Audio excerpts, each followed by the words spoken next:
آج ایوان بالا یعنی سینٹ کی 52 نشستوں پر پولنگ ہوئی، جس میں سے جنرل، ٹیکنوکریٹ، خواتین اور اقلیتی یعنی کہ مذہبی اقلیتی نشستیں تھیں۔ ان میں سے جو ہے سب سے اہم مقابلہ محترم سابق وزیر اعظم یوسف رضا گیلانی اور آئی ایم ایف کے جو سابقہ ملازم ہیں عبدالحفیظ شیخ، ان کے درمیان تھا۔ اتفاق سے یہ مقابلہ جو ہے پی ڈی ایم اتحادی جماعتوں نے جیت لیا اور حکومتی اتحادی جماعتوں کو شکست ہوئی، جس پر وزیر اعظم عمران خان نے بھی اعتماد کا ووٹ لینے کا فیصلہ کیا ہے۔ انہوں نے ایوان کا اجلاس بلایا ہے جہاں وہ اعتماد کا ووٹ حاصل کریں گے۔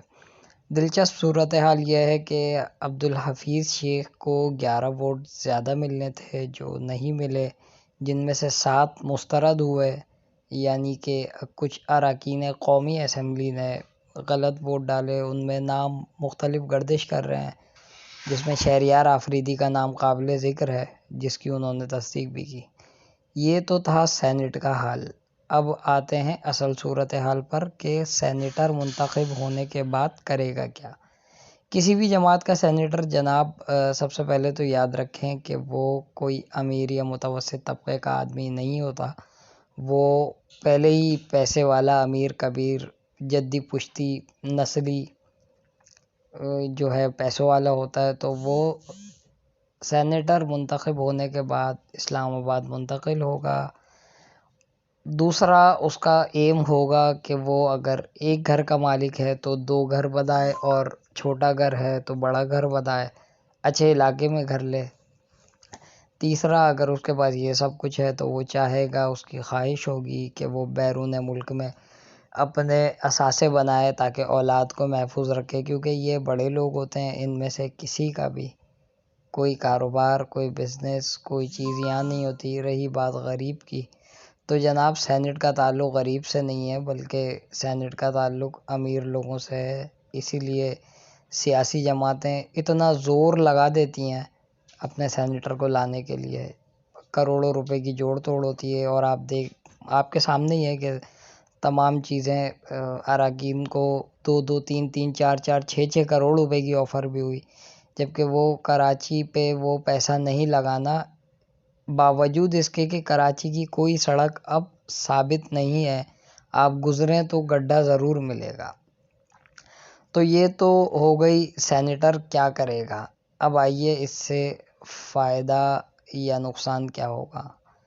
تو میرا ماننا یہ ہے کہ تحریک انصاف کو حکومت میں لا کے یا تحریک انصاف کو حکومت دے کے جو ہمارے معززین ہیں، مقتدر معززین، انہوں نے جو ہے وہ دراصل ایک ہمارے یہاں فینومینا چل رہا ہے شروع سے، جمہوریت کے خلاف صدارتی نظام کی حمایت میں یا ماشاء اللہ کی حمایت میں۔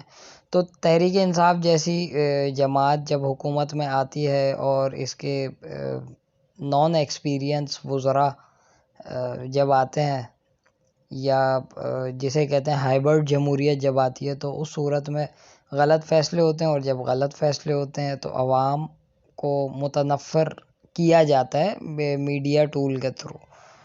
اور اب بچی تھی ایوان بالا کی بالادستی یا تقدس، تو اس کا بھی صورتحال سب کے سامنے ہے۔ منڈی لگی، بازار لگا، بولیاں لگیں، یہ پہلے بھی ہوتا رہا ہے، یہ اب بھی ہوا ہے، یہ آئندہ بھی ہوتا رہے گا۔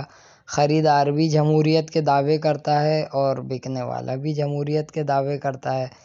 تو جناب میری بھی دیگر پاکستانیوں کی طرح میں بھی اس سوچ کا آدمی ہونا چاہتا ہوں جو یہاں پہ جمہوریت کے خلاف بات کرے، صدارتی نظام کی حمایت میں بات کرے، ماشاء اللہ کی حمایت میں بات کرے، کیونکہ ہمارے یہاں تو کچھ چیزوں کو بنیاد بنا کے پورے کے پورے سسٹم کو جو ہے خراب کر دیا جاتا ہے، جبکہ دوسری طرف کوئی ایک شخص اگر کرتا ہے تو وہ اس کا انفرادی عمل ہوتا ہے، اور اس پہ تنقید کی جائے تو پورے ادارے کی ساکھ مجروح ہوتی ہے۔ تو ڈھکوسلا جمہوریت، بدترین آمریت یا کچھ بھی، اس میں غریب کے حصے میں صرف دھکے آنے، سینٹ ہو، قومی یا صوبائی اسمبلی۔